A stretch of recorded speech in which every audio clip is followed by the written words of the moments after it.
And how did you deal with the contracts early on? This is, I feel like, a very interesting topic in talent management, where you hear some people say contracts are essentially worthless. If someone's unhappy, then you guys should just, be done, and they should go our separate ways. Was that your pitch to the creator? Was, hey, I'm gonna only, take what I get you as far as deals go.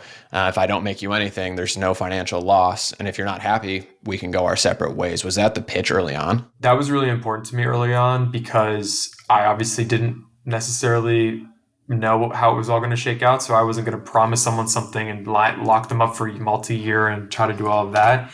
It was very much a handshake, very much, eat what you kill.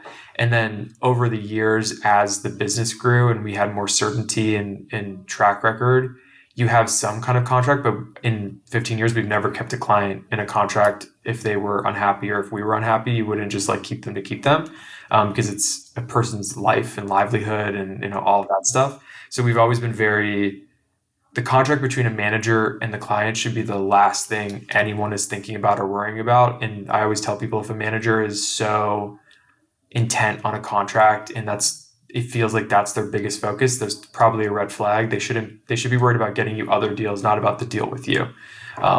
So the contract piece is definitely something that even today we'll work with someone for a few months before we even talk about a contract, because it needs to be a fit on both sides. And maybe the talent and the manager just don't jive personally, or maybe the manager is not thinking it's a good long-term fit, so they don't want to put someone in a contract if they're not even planning to work with them long term. So we kind of do the whole date before you get married approach, and it works really well. So everyone can kind of get to know each other, and if it's not a fit, it's not a fit. And then worst case scenario, we would never keep someone in an agreement, because chances are 9 times out of 10, if the talent's not happy, the manager's not happy either. Because most times, if everyone's killing it and making so much money and everyone's so successful, you're both going to be having the time of your life.